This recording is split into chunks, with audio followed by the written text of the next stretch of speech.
Say good evening to my general public. I know you listening. Tuning in to leave you informed on how to get dividends. You politicking with the I say you politicking with permits. Authentic originators, others are counterfeit.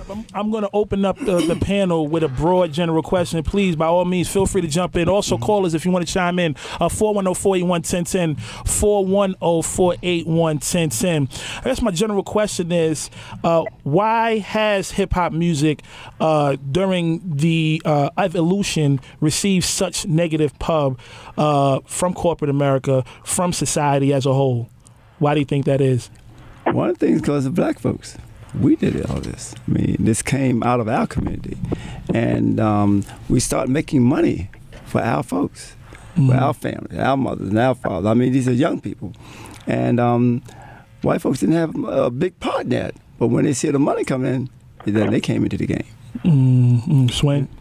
I mean, you know, I think it just depends. I mean, it depends on the time. I think depending on like what's going on, the economy. I think it got a lot to do with it. I think when people, you know, people have a lot of negative things to say about anything when a lot of negative stuff is going on. You know, so they're looking for the positive in anything. I think me personally, with any kind of music, it's always an expression of form. It's an expression of that individual. You know.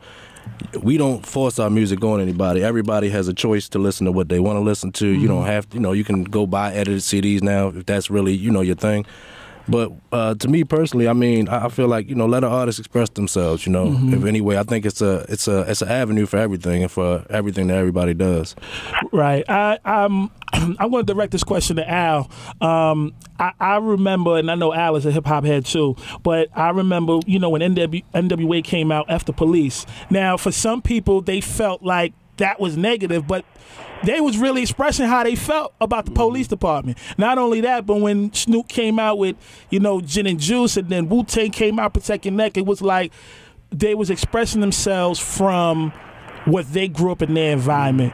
So, Al, and my question to you is, should it be regarded as negative, or do you think it's like a cry for help? Let me express myself, freedom of speech. Well, yeah, it's definitely an issue where you really can't fault any artist, especially in hip-hop, for just saying what they feel. And when you think about other styles of music and, you know, genres where people sing, you know, it's all about trying to make it more emotional and kind of put how you feel into a universal euphemism or metaphor or something. In hip-hop, you know, some lyricists do that, but it's more about really just saying every single word that's on your mind as directly as possible. So when the style of music is that unfiltered as hip-hop and no other style of music really is like that, right, it allows people to just kind of say what's on their mind on the day-to-day and release songs immediately. You know, that's definitely going to rub some people the wrong way because, you know, some people don't want some things, you know, kind of put out there in the public like that. Right.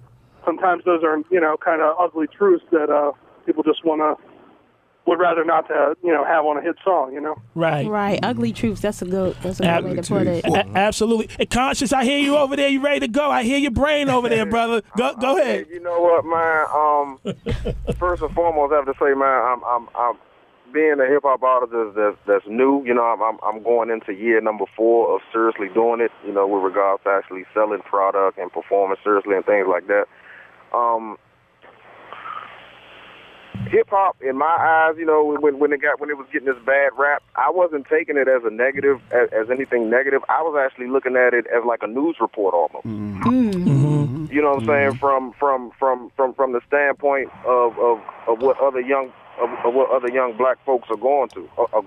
You know what I'm saying? So I actually remember ordering $56 on jukebox of After Police, We Want Easy, and CL Smooth When They Reminisce Over You.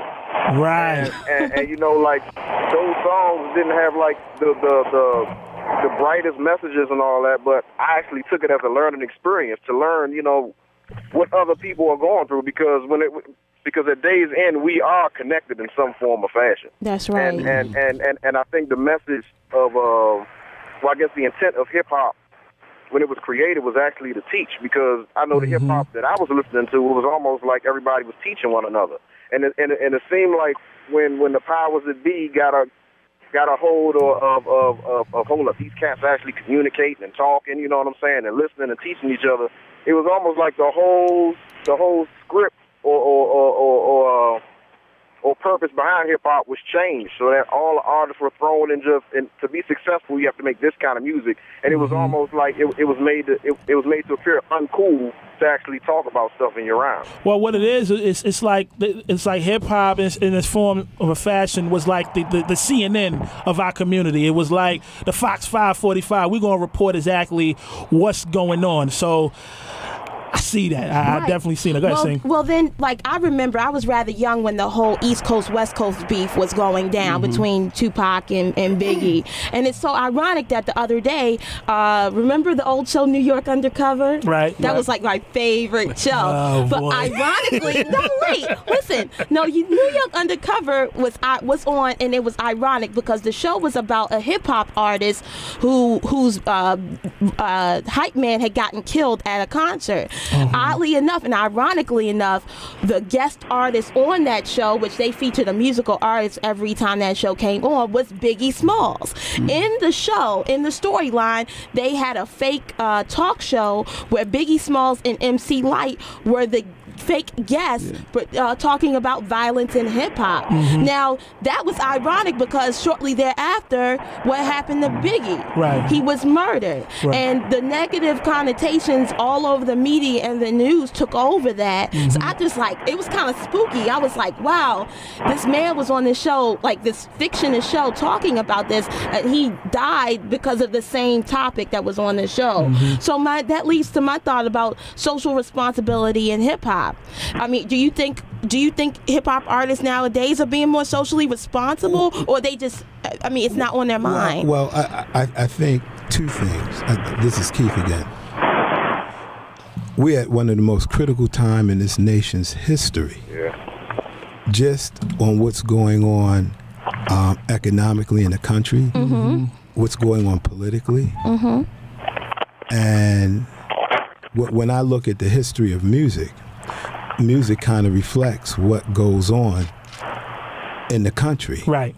At this very critical time over the last 2 years in particular, there isn't any music, R&B or hip-hop, that's talking about these great issues. See, when you listen to what's going on, when Marvin Gaye cut that record is as if he had cut it last week because the issues are still lingering, so very current and lingering. And this is the other thing. I think on some levels, and we have nothing and no one else to blame but ourselves, the music industry is representing the type of students who are coming out of school and are gearing up to be into the music business. When I sit and I talk to young guys about understanding the history of the music, hip-hop in particular, they have no real understanding. More importantly, they're not reading. If you talk to them about a metaphor or a simile, they'll ask you, what's that? What is that, right? And these are just the things that you need to have in order to arm yourself with being able to be successful in the business. If everybody's talking about gin and juice, is everybody talking about a 40, if everybody's just giving up a Southern chant, see, I travel the world. Hip-hop affects this entire world. Yes, it does.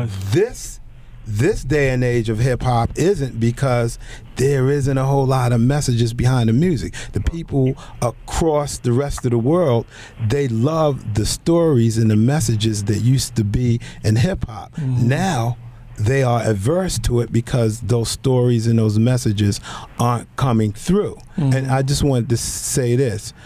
One of the things that happened with hip-hop, which people don't really understand, is that at the time when hip-hop came on the scene in New York, the record companies were literally, the distribution companies were killing the moms and pop stores. They were moving away from mom and pops. And what happened was the large chains were getting the records, and they were forcing everybody to go to that.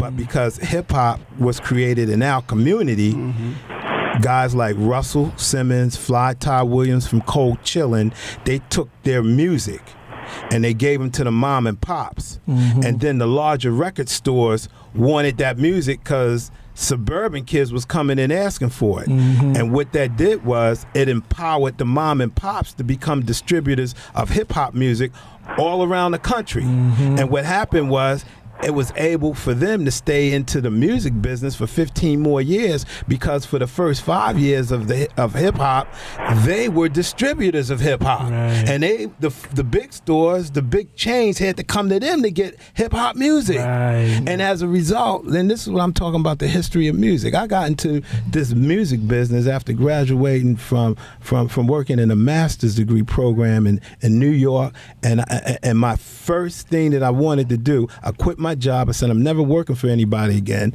I started researching, and I was going to do a documentary on the history of hip hop. And what that did was it allowed me to sit down with people in the music business. It allowed me to sit down with the artists.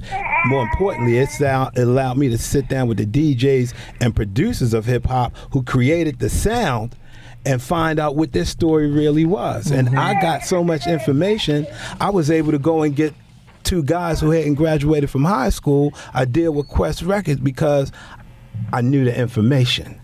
I got a chance to gather information, and then I applied the information. And that's the same with everybody. Anybody who happens to be an artist and is listening to this program, the first thing I would suggest you do is read as much as you can read. That's right. And go and get. The one thing about America, unlike a lot of other places, is there's sources to get information. It's unlimited. If you get the information and arm yourself with information, you sit down in a cipher with your friends, and then you figure out how you going to get in. Right, and that actually leads into our next segment, and I'm so glad that you brought that up about reading and educating yourself. One thing that with a recent conversation with somebody that's important in our regional hip hop scene was an issue came up with a slogan or a name or a phrase that they commonly use, but come to find out they had no ownership of that. And when they were educated about how to do so, it was completely over their head. So my question is for all of you to talk about is paperwork in the music industry, in the music business, and why is that so important to making sure that artists come from regional music to the national stage? Do you understand what I mean by that? Swen, go ahead. I mean, as far as, when it comes to paperwork, I've always been one, of few. A lot of people don't do paperwork. A lot of people don't move without paperwork. A lot of people move just because somebody, told them, hey, I'm going to make sure you're okay, on the back end of things. I feel like you said, it's a lot of people that got a lot of catchphrases and slogans and stuff, and they really don't know how to, incorporate those or trademark those so they can make money and generate revenue off of it. I mean, for me and all, a majority of the artists that I deal with myself personally, we all try to, I try to push all of them, into reading. I got certain books I ask them, hey, read this book, just to get a general idea of where I'm coming from, or, what I'm telling you, so it's just not me saying something to you and you're like, well, where you getting these ideas from? Right. And I mean, when they tend to read stuff, they do tend to see things in a different light. Okay. And I definitely feel like, paperwork is definitely a must, and I've did a lot of situations here, within the city and, in business in general, and a lot of things, go wrong. A lot of deals fell through because they ain't had the paperwork right. Yeah, I mean, a lot of stuff, and I try to do it, just on a handshake and a smile, and some people just don't understand that, Hold that thought, Swen. It's 5:30, ladies and gentlemen. 410-481-1010, 410-481-1010. We'll be right back. Stay tuned. This is Politics with Permits on WOLB.